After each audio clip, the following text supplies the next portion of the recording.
Dr. Frank Spinelli is a physician, a health coach, author, and passionate advocate whose groundbreaking work bridges healthcare storytelling and social justice. He is from New York. He brings both medical expertise and personal experience to writing, creating powerful narratives that educate, heal, and inspire. He's the author of four acclaimed books. His newest book is The Shame Compass, a radical framework for trauma healing and self acceptance. Welcome to the show, Frank. Oh, thank you for having me. Yeah, excited to have you on.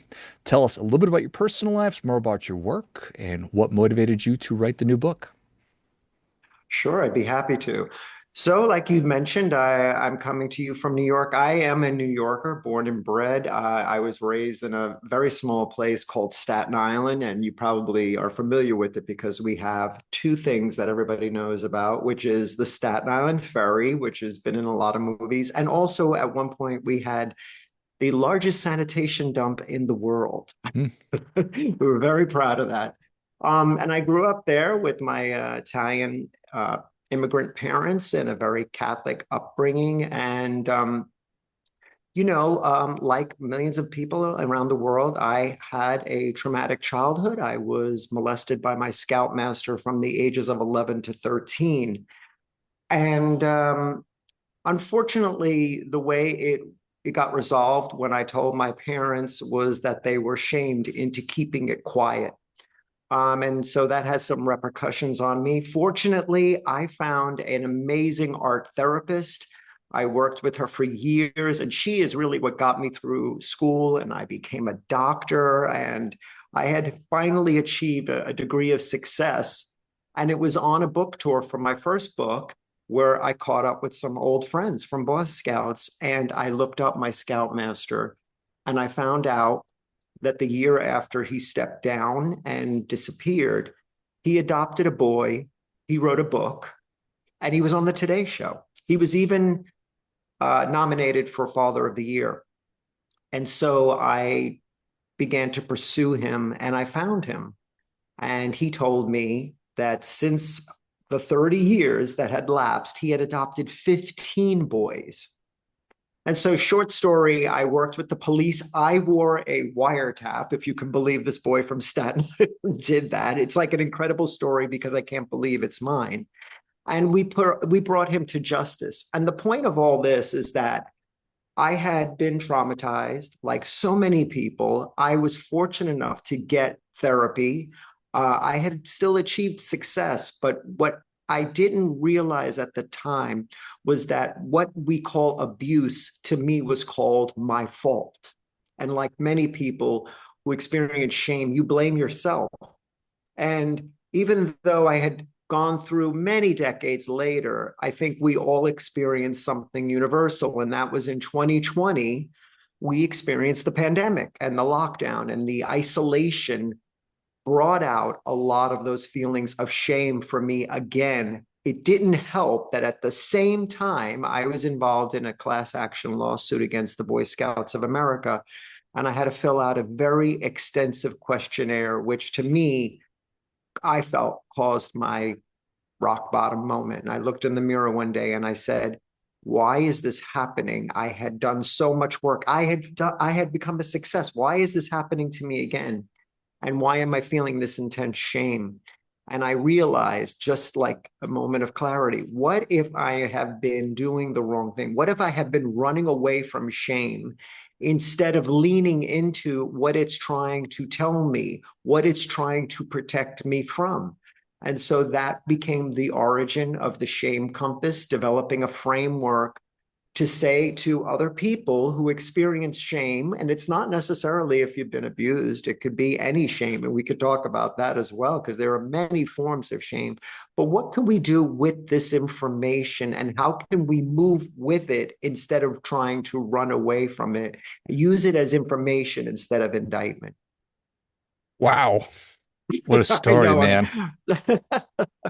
a lot for for a Tuesday or whatever day it is. Whatever day it is. Holy cow. So this person was brought to justice. Does that mean I don't even know what that means. Hopefully burned at the stake, but probably not.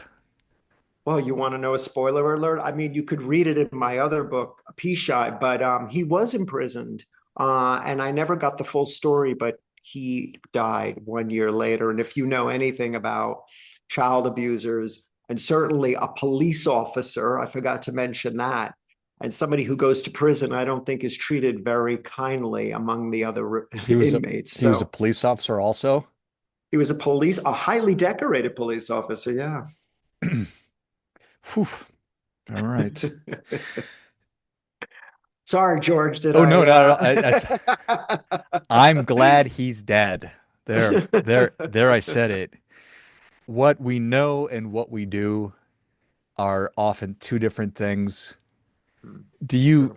I mean, did you intellectually understand that it wasn't your fault, but you just felt like it somehow was? Well, I mean, I think at the time, because of the way it was poorly handled, I'm 13. My good Catholic Italian parents are told to be quiet. Don't bring this onto your family. So, what does that telegraph to me? We don't talk about this because in some way it is your fault. You've brought this on. And that's why I think I had such a struggle when I got later on, and especially in college, really struggling with my identity and who I was going to be or what I wanted to be. And I did find help. I was rescued by an art therapist and, yeah, became a physician and then learned through that process of when I discovered him that this isn't my fault. And one of the clear differentiators that many people confuse is there is guilt and then there's shame. So guilt is I did something wrong. I feel bad. And maybe you can learn from it. Maybe you can apologize and learn from the experience. Shame is I'm bad. It's identity. And it's that voice in our head that we listen to. And what I wanted to express in the book is that voice does not belong to you. That voice was installed by somebody else who has their own deficiencies, and they put it in you possibly when you were young and didn't know how to say, I don't want this in my head, or possibly as an adult from a bad divorce or a breakup or something where you're traumatized and you don't know how to acknowledge the fact that that voice is being installed in me when you don't have the words to say no. So what I was hoping to install in these framework is to say, when you hear that voice say, you're too much, you're not enough, you're broken. The important thing is to say, okay, that voice is not me. And number one, those are thoughts. What are the facts? The facts are I'm a good guy. I became a doctor. I help people. I'm not broken. I'm not too much. I'm just right. And it is reparenting ourselves that is really the work of trying to overcome the intense shame and not really succumb to it, but sort of understand that you can listen to it and you will live with this. And by the way, more bad news. Shame is not going to go away. It's an emotion. You can't get rid of it. You have to learn to work with it. So hopefully, just to answer your question in a more short way, yeah, I didn't think it was always my fault. And that took years of developing and therapies, decades in therapy, trying to understand why this happened. And I think people get stuck in that loop, like, why me, instead of just saying, hey, this happened. You did nothing wrong. And in fact, I dedicated the book to my 11-year-old self. I said that you did nothing wrong. It's just unfortunate that bad things happen to good people. So much there that's so important. Breaking free of that why me loop. I Hmm. I'm sure that I've felt that way, and I don't know that I've ever been trapped in it, but I certainly see how it would be easy, especially when you experience such a horrible, traumatic experience as you did, and then had your family react the way that they did. Have they apologized to you? Oh, sure.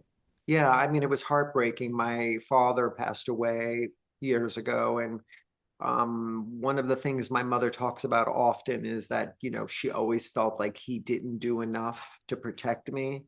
And my mother and I have a lovely relationship. She's read my books and she understands that this wasn't her fault. One of the things that we forget is that when somebody infiltrates our home, like a sexual predator, he doesn't just groom the child, they groom the family.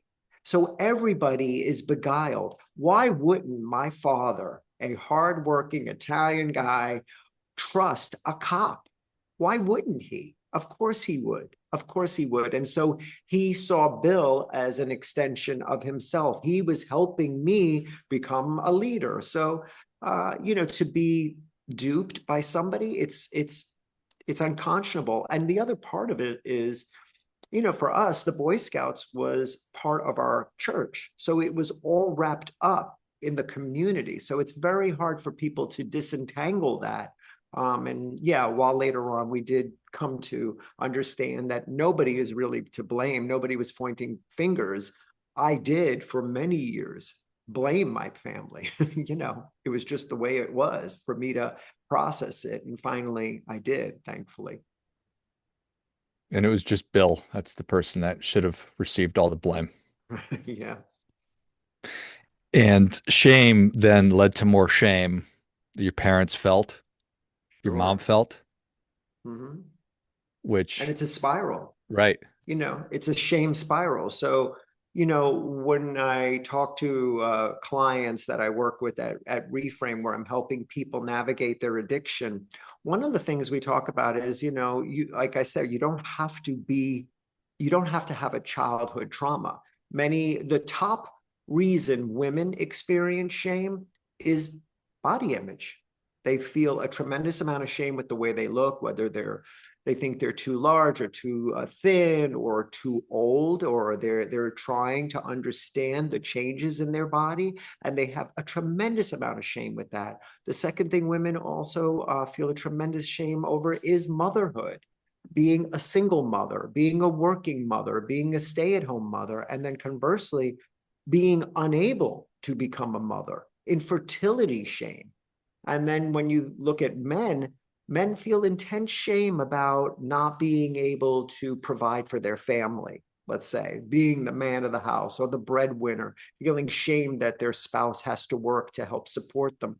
And then, secondly, feeling sexually inadequate or over their own bodies and over their performance. So these are things that are very everyday causes of shame. And I think people can succumb to them and what we call a shame spiral. So the voice tells you you're terrible in bed. You don't have enough equipment. You're not satisfying anybody. And what do? You rely on something. Certain times it's either drugs, maybe alcohol, food, more sex, and you develop this spiral because you can't get out of it. So one begets the other. I'm drinking because I feel shameful. Then I feel shameful because I drank. So then I drink some more to forget that.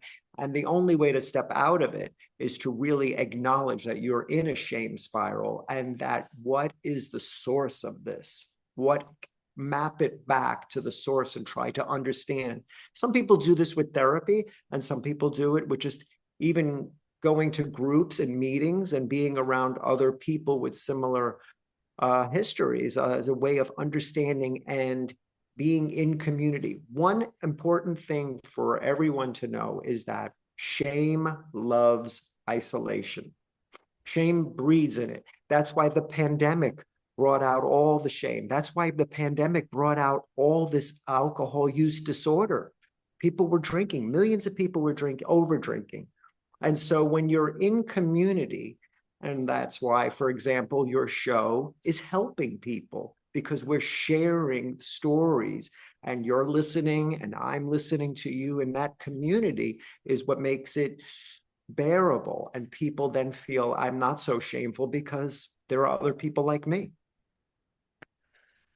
Thank you. Trying to suss out with shame, it is I had a bad experience. Either something happened to me, something that I did, and not that I feel bad about the behavior that I engaged in. It's that I feel bad about myself and I am a bad person Mhm. because of this thing. And I ruminate on it for years, and then it just imprints deeper and deeper onto me. Right. Is there a Is there a healthy version of that? Is it feeling guilty that I did Right. something bad? I was in a car accident. It was my fault, and I feel guilty about that. Doesn't mean that I'm a bad person, but that's something that I did. Right. And it is nuanced. So there's guilt and shame. Guilt is more behavioral. I did something bad. Therefore, I could learn from it. I could apologize, for example. Or I was in a car accident. I feel bad, but we're going to get my insurance to take care of it. And nobody got hurt. So we can move forward. Again, the shame component is I'm bad. Now, where it gets a little interesting is that there is a form of healthy shame where you understand that sometimes your behavior and your identity are attached to your core values. So, one of the things I do when I work with new clients is I say, give me three things you hold dear. And I'll give you mine just as an example. And you don't overthink it. I like kindness, I like compassion, and loyalty. Those are three things. When I'm in a situation where I realize that I'm feeling shame or guilt, one of the most important things for anyone to do is ask, how does this ladder up to my core values? Well, you know what, Frank, you're not showing very much compassion. And you know what? I don't think you could have been kinder to that person. So the healthy part of that when you tease it out is I could actually learn something because it's a misalignment with who I am as a core, what are my core values? Now, the toxic shame, which is the worst kind, which is really the predominant part of the book, is you're a bad person. These things always happen to you because you deserve them.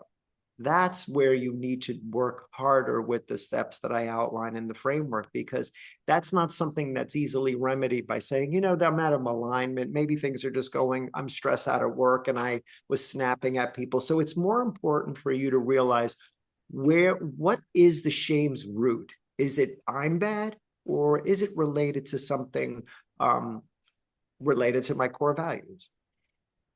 That makes sense. How does this, how does what I'm feeling ladder to my core values? And it's violating that I am a kind person and that the what I engaged in was I was really awful. I bullied this kid when I was a young person, and now I think I've been carrying that with me, and it's just been Exactly. Yeah. ingrained in me, and I catch myself being mean to people, and that takes me right back.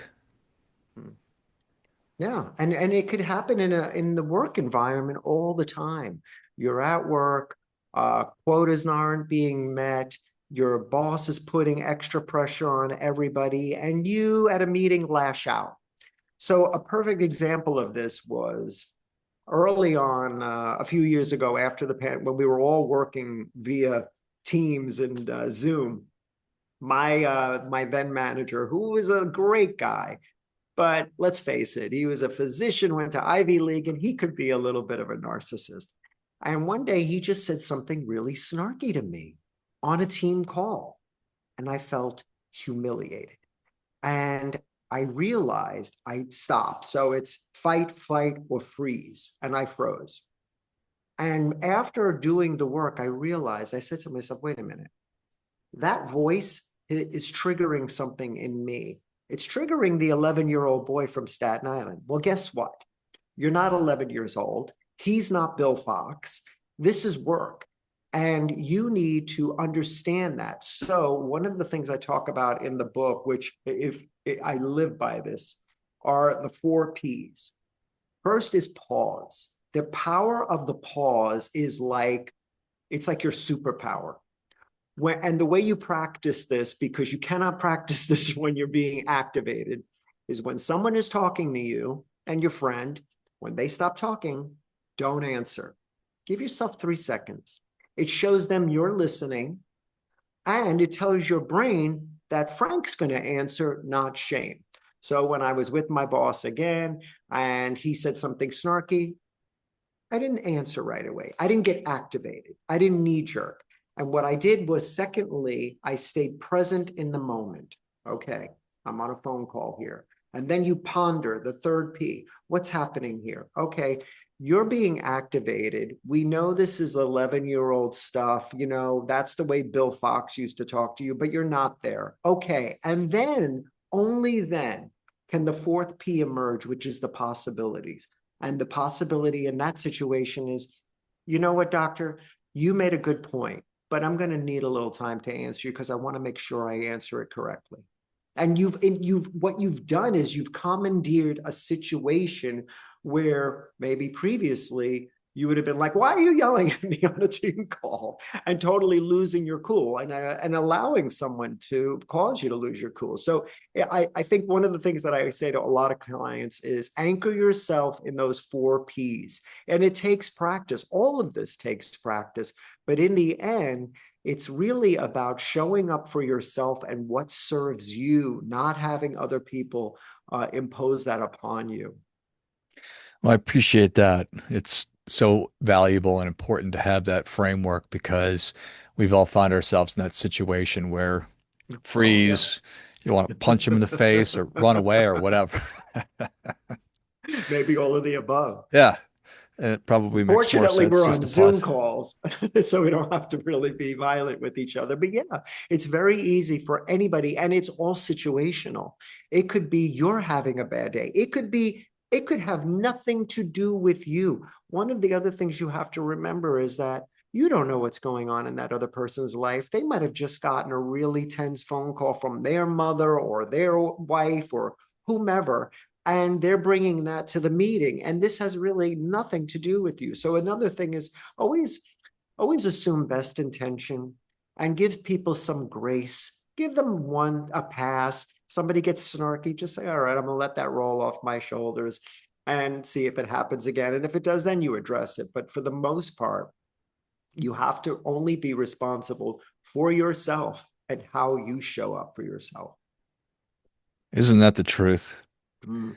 And affording others grace, what what an incredibly important and difficult thing that is, Frank. Oh God, it's the work of Job. I mean, to give somebody some grace when all we want to do is rip their head off. But you see, this is the beauty of it. You can want to rip somebody's head off. That's okay. And the other flip side of that, giving somebody grace, guess what? Give yourself some grace. And I talk about this a lot. The neuroscience shows grace and kindness or self-compassion, these are not nice to have. They're actually neurologically sound. They help your brain. So if you're having a hard day or somebody's gotten the best of you, say, listen, you're doing a good job. You know, I know it seems really tough right now, but this is hard stuff and I'm really proud of you. And practicing that, especially in the mirror every morning when you wake up, this is going to be a great day. You got this. Isn't just, lip service. There's real concrete evidence that people do actually move forward in their day with a more positive outlook. And so, yes, we want to give people grace, but certainly give yourself some grace. It's so true. I mean, we're living in this increasingly more tense and cold, rough world, and giving another human being grace and kindness goes so far. And certainly we have to be able to extend that to ourselves. So I appreciate that, Frank. Yeah. Well, it's one of those things you need to do more of. Yeah, no doubt. Well, Frank, thank you so much for coming on. Where can people learn more about you? How can they engage with you? Where can they get their copy of The Shame Compass? Well, you can get the Shame Compass anywhere you buy books, certainly Amazon, Barnes and Noble. If you want to learn more about me, you can go to my website at frankspinelli.com and look for me on social media. I've been doing this whole thing with 60 seconds of shame on Instagram. You can follow my summer of shame and get some helpful tips, hopefully. I've heard about different forms of summer, like whatever. Listen, there's no shame in my game. I'm trying to turn it around for everybody There to you be go. empowered by No, it. Lean no into the shame shame. in my game. Nope. Well, Dr. Frank Spinelli, thank you so much for coming on. If you enjoyed this as much as I did, show Frank your appreciation. Share today's show with a friend who also appreciates good ideas. Pick up your copy of The Shame Compass where you buy your books. I will link all those in the notes of the show. Learn more about Frank at frankspinelli.com. I'll put that in the notes of the show as well. And then find him on Instagram and check out the Summer of Shame, the 60s. Thanks again, Frank. All right. Thank you very much. Until next time, remember.